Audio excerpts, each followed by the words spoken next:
First of all, we will be introduced with a terrible prison named Marsh in the city of London. This prison is housed by a class of criminals made up of murderers, rapists, and other dangerous criminals. Among them, there lives a brutal inmate named Cain who has many scars on his face and has metal teeth. He had been repeatedly attacked by other prisoners for no reason. But regardless of their numbers, he has always been able to survive. Despite his appearance, he was a good person, but prison turned him into someone who could kill people even with his bare hands.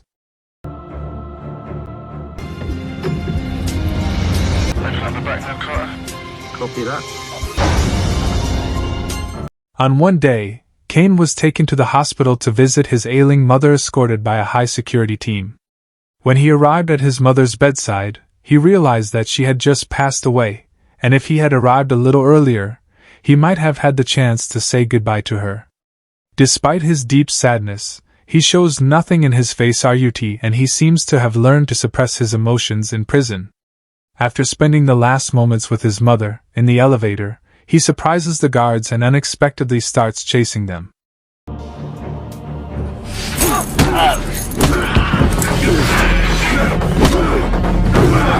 And their resistance made them faint and fall through the elevator floor.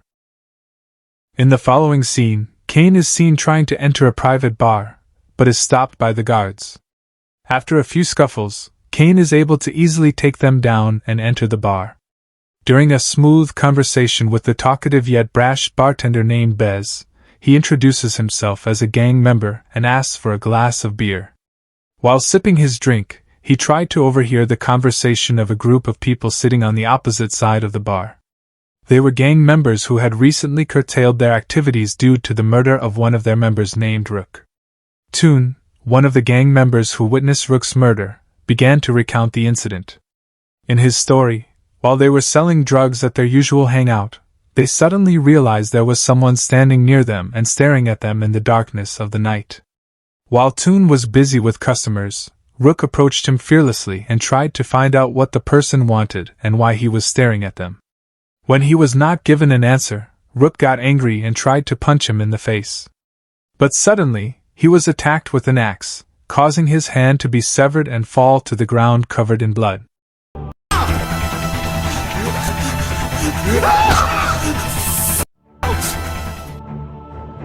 Toon asserted that after seeing the incident, he chased after the assassin and made him run away in fear.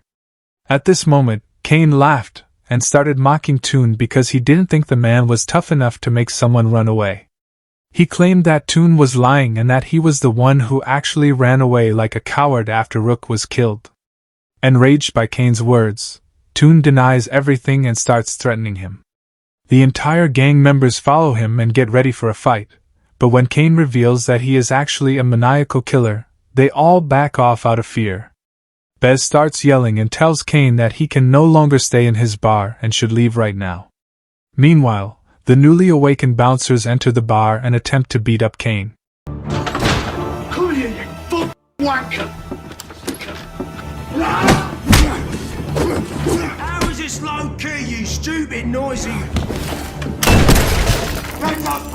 But within seconds, Cain overpowered them, and by pulling out a double-barreled shotgun, he showed them how dangerous he was. Cain almost took the entire gang hostage and demanded the location of their boss, a crooked loan shark and corrupt businessman named Lincoln, who would do anything to get money illegally, and ironically, he was also Cain's brother.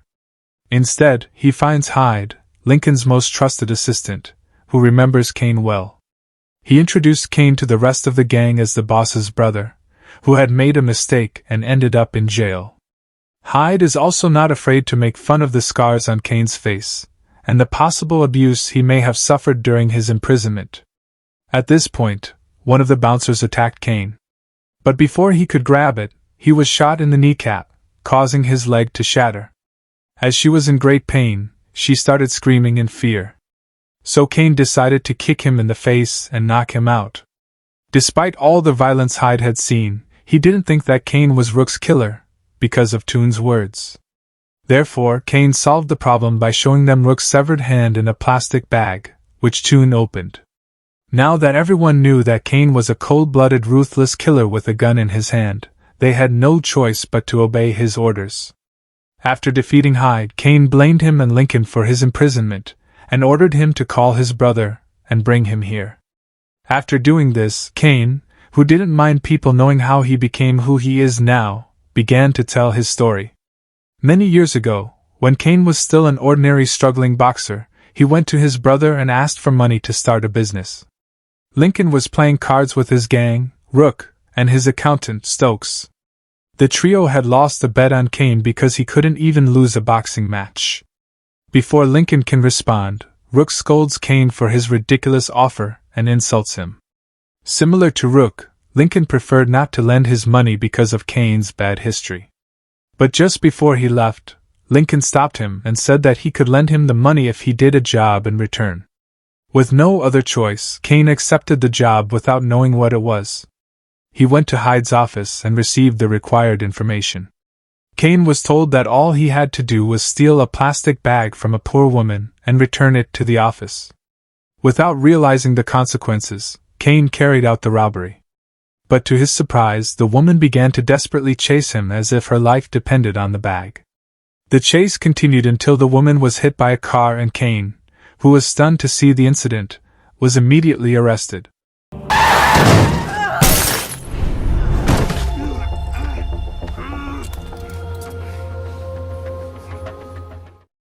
A few days later, he met with O'Hara, an elite detective who had spent years keeping tabs on his brother. During this meeting, he was informed that his brother ran a dirty loan business where the money his prey borrowed was stolen before he could use it, which caused the prey to become increasingly indebted, and this led to the point where the business seized all the prey's personal property, including their homes and vehicles. The detective asked Cain to hand over Lincoln, but despite knowing all these nefarious acts, Cain refused and stayed by his brother's side. 49 was my fault. Now he's got his hands dirty in 3 cases: robbery, murder, and organized crime. But the possibility of her brother helping encourages her not to give up. He is introduced to a tough, muscular interrogator named Sergeant Evans, a corrupt cop who tortures suspects to get unauthorized confessions from detectives. Cain is severely beaten by Evans, and despite resisting with his hands bound, Evans' heavy blows eventually knock him unconscious. Hands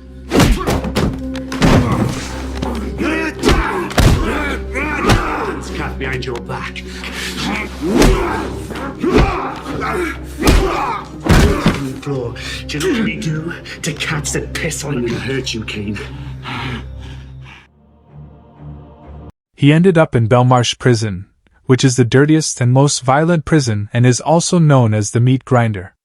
With no criminal record, he would face many challenges there. On the first day, he was attacked by a strong man for no reason. Cain tried to defend but soon found himself in a massive fight with the other inmates.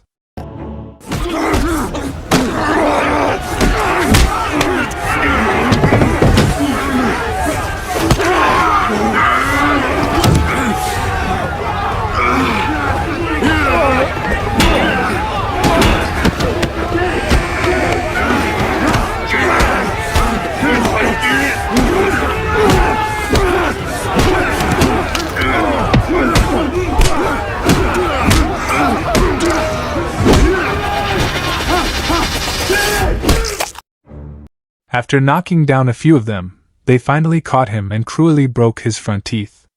Because of this incident, he was given metal dentures, which he loved because they made him look so dangerous. His mother, who was still alive at the time, visited him in prison. Mrs. Burgess told Cain that Lincoln blamed her for his imprisonment, so she would not take any action. Hearing this, Cain felt that his loyalty to Lincoln was pointless, and that his brother had abandoned him in prison, despite the fact that Lincoln was the reason he was imprisoned in the first place. Despite everything, she kept her spirits up and asked her mom to make sure that Lincoln called her. Gotta tell him to come here and talk to me. Sorry, Mum. Days passed with no word from Lincoln. No meetings, no phone calls, and not even a letter.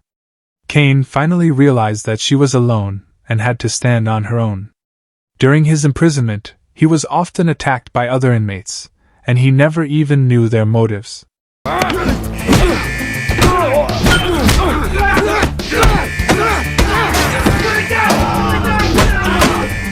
But she had no choice but to defend herself, so she began a challenging physical and mental program to prepare for the coming attacks.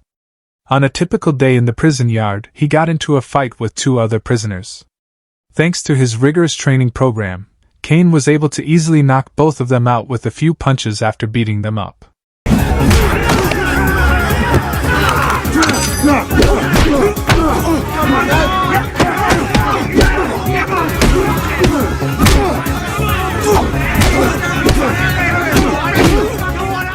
Elated at having defeated his attackers, Kane heard something shocking and upsetting.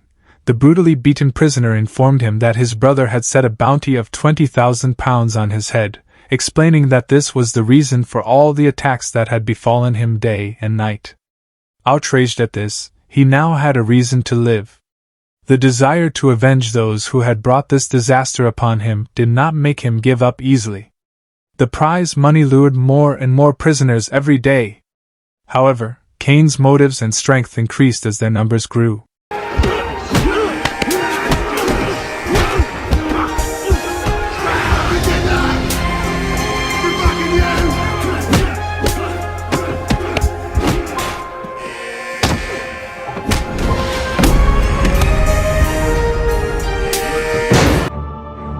Each fight resulted in a wound, several months of additional punishment, and a few days in solitary confinement. To kill Kane, the prisoners used all available tools, including a flammable chemical liquid known as napalm, which caused part of his face to burn. Kane slowly turned into a bloodthirsty monster who couldn't even recognize himself. A person whose only goal was to survive, and in this way he showed no mercy to anyone. Even the prison guards were vulnerable to him, and some of them were seriously injured. Kane had been in prison for 3 years, and one day his mother visited him to deliver bad news. She was told that he had pancreatic cancer, and she would not be able to see him again. Fainting at this, Kane was unable to explain to his mother what a terrible thing Lincoln had done, as he was now her only confidant. It's the weight off my shoulders, you know. Yeah. It might be quite tough, so... A long time has passed, and Mrs. Burgess' condition has worsened.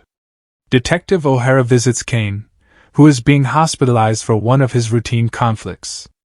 In this meeting, it becomes clear to Kane that Sergeant Evans, the corrupt officer who brutally tortured him, is one of Lincoln's ears and works for him as a spy. Detective O'Hara told Kane that he fired Evans as soon as he learned of this matter, and that he knew Lincoln wanted Kane dead. So he asked him again to hand over Lincoln. This time, Kane agrees to give the detective what he wants, in exchange for a final meeting with her dying mother. So, as we see at the beginning of the movie, he gets an escape window through the hospital and successfully uses it. Back in the present, 2 of the gang members insist that they need to go to the restroom immediately, but Kane won't let them and orders them to do it here. Hyde, tired of Kane's rambling stories, tries to be brave and tells him to do whatever he wants to do. So Kane tells him to kneel down and warns him that whatever he says after that will be his last words. Fucking doors, why they bolted? This fucking door shut. All right, lads, come on in. Meanwhile, Lincoln arrived with 3 of his men and was surprised to see his brother. Kane, who had seen his number 1 enemy, became even more hostile and disarmed them, sending them to the rest of the gang. Kane was almost ready to retaliate, but he demanded a convincing explanation as to why Lincoln wanted to kill him in the first place. After a failed sibling drama, Lincoln finally admits that he had no choice but to do it because one of his spies found out that Kane was planning to rat them out. Kane, who knew about Evans, told him that he was given false information and rather than his own brother, he chose to believe a corrupt police officer who was no longer able to work for him, as Kane had recently crossed paths with him at his new workplace, and after a long struggle, he killed him with a hammered blow to the head.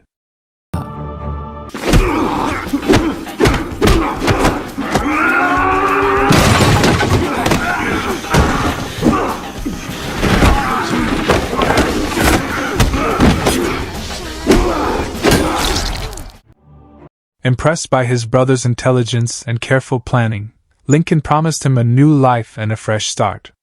Kane ignored Lincoln's words and instead shot Hyde and brutally cracked his head, leading to an even more painful sudden death for the witnesses. You're fucking up! Lincoln, still dealing with the gruesome death of his best assistant, faces the next attack from Kane. It was hard for him to believe, yet there was only £1,500 left in his account. Apparently, Evan's workplace wasn't his only stop after his escape, and he also went to Stokes. Back on the day of the meeting with Stokes, he tried to intimidate Kane by pulling out a gun, but Kane took it as a joke and easily disarmed him. In exchange for his life, Stokes agreed to give Kane whatever he wanted.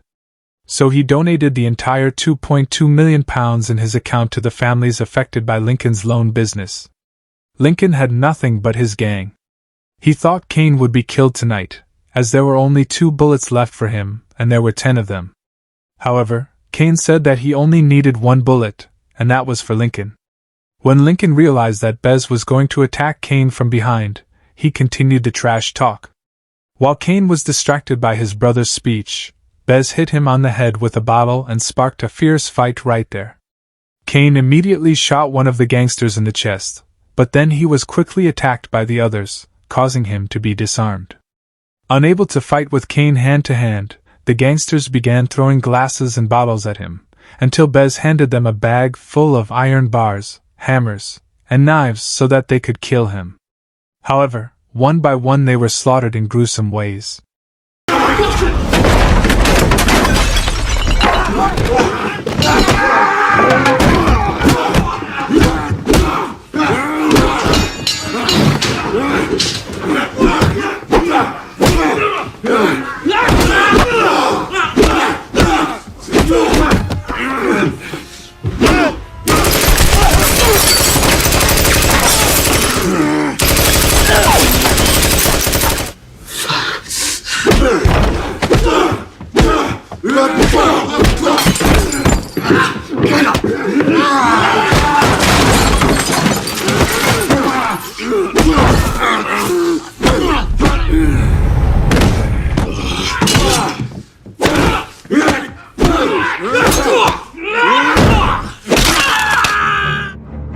At this point, only Bez, Lincoln, and Kane remain.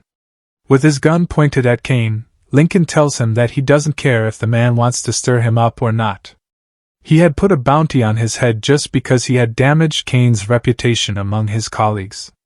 After uncovering the truth, Lincoln pulled the trigger, but was shocked to find there were no bullets left. Kane, realizing that the gun is empty, sneers at it, happy that he didn't fall for Kane's previous tricks. Lincoln attacks Kane, trying to stab him with the knife Bez gave him. A classic man-on-man knife fight ensues, and Lincoln is ultimately punished for his evil actions with a stab from his brother.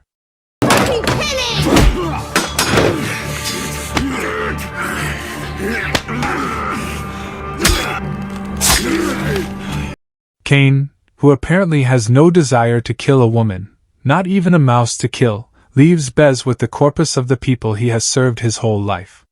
In the end, we see one of Lincoln's victims, shocked to see his account balance, which shows that Kane has been able to partially atone for his brother's mistakes. And aside from Kane's satisfaction, that satisfaction benefits the prey, and Detective O'Hara as well. And that's the end of this video.